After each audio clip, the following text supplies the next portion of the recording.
ഒന്നിച്ചുറങ്ങിയ നിബിധങ്ങളെ കാണാതിരുന്നപ്പോ ആയിഷ ബീവി പരതുന്നുണ്ട്. എവിടെ പോയത്? ജന്നത്തുൽ ബഖീൽ.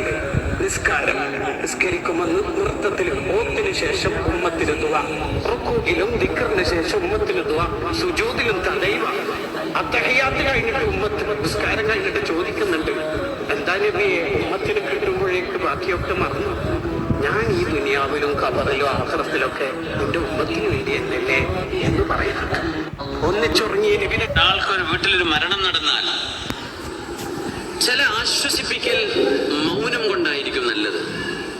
ഒരു കുട്ടി മരിച്ചു എന്ന് വിചാരിക്കുന്ന വീട്ടില് ആ ഉമ്മ ആ ഉപ്പ അവർക്കത് കൽബിൽ വന്ന ആ ഒരു ഷോക്ക്, ആഘാതം, അത് കുറച്ചു കൊണ്ടുവരണം. അപ്പോഴേ അവർക്ക് നോർമൽ ലൈഫിലേക്ക് തിരിച്ചു വരാൻ പറ്റുള്ളൂ. ദുനിയാവാണ്, എല്ലാവരും മരിച്ചു പോവും. ചിലർ നേരത്തെ മരിക്കുമ്പോൾ ഭയങ്കര വേദന ഉണ്ടാവും. ആ വേദന ഇങ്ങനെ ഉണങ്ങാതെ നിൽക്കും. ചിലപ്പോൾ എന്താണെന്നറിയോ, എന്താ ഇപ്പൊ കുട്ടിക്ക് പറ്റിയത്? മരിച്ച് 2 ആഴ്ച കഴിഞ്ഞിട്ടുള്ള ചോദ്യമാണത്. കുട്ടിക്ക് എപ്പോഴും ഇതൊക്കെ ഉണ്ടായത്, ഞങ്ങളൊന്നും അറിഞ്ഞിട്ടില്ലല്ലോ. എന്നിട്ട് എന്തേ കാണിച്ചത്? എന്ത് ഓപ്പറേഷനാ ചെയ്തത്? എവിടെയാ കൊണ്ട്? അപ്പൊ ഈ കുട്ടിയുടെ ഈ ഓർമ്മകൾ വീണ്ടും വരിക. ഒന്നുമില്ല, ആശ്വസിപ്പിക്കാൻ വേണ്ടി പോയി എന്തെങ്കിലും ചോദിക്കണ്ടേന്ന് വിചാരിച്ചിട്ടാണ് ഈ ചോദിക്കുന്നത്. ഈ മരണം നടന്ന വിഷയങ്ങളിൽ പലപ്പോഴും മൗനമാണ് ഏറ്റവും നല്ലത്. ഒന്നും പറയണ്ട. അവിടെ ഒരാൾ മരിച്ചു കഴിഞ്ഞാലേ ആ വീട്ടില് പിന്നെ ആ മോനെ പറ്റി ഇങ്ങനെ പറയാം, മരിച്ച മോനെ പറ്റി ഇങ്ങനെ ഓന്റെ മധു പറ, നല്ല മോനാന്നിട്ടോ, ഓൻ എനിക്ക് ഉപകാരം, ഇന്ന ഓട്ടോറിക്ഷയിൽ ഓനെ കൊണ്ടുപോയത്, അന്ന് കൈ കാണിച്ചപ്പോ ബൈക്കുമ്പോ അവനാണ് എന്നെ അവിടെ കൊണ്ടേ ആക്കി തന്നത്, ഇതൊക്കെ പറയുമ്പോ ആ ഒരു ഓർമ്മയും ചിന്തയൊക്കെ വരികയാണ്. അത് അവർക്ക് ആശ്വസിപ്പിക്കലല്ല, അത് അവരെ വേദനിപ്പിക്കലാണ്. ആളുകൾക്കനുസരിച്ചിട്ടോ സന്ദർഭത്തിനനുസരിച്ച് മനുഷ്യന്മാർ പല രീതിയിലാണ്.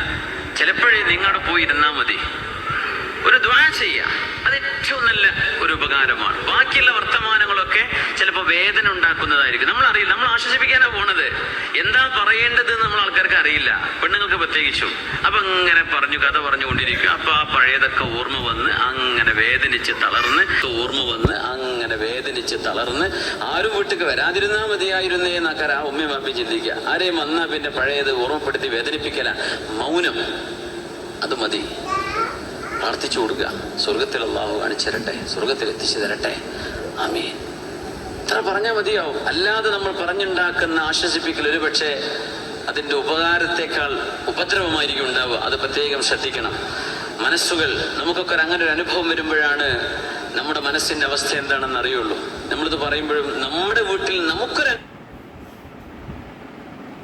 അനുഭവം വരാതെ ഞാൻ പറഞ്ഞതിന്റെ പൊരുൾ ചിലപ്പോൾ ചിലർക്ക് മനസ്സിലാവില്ല.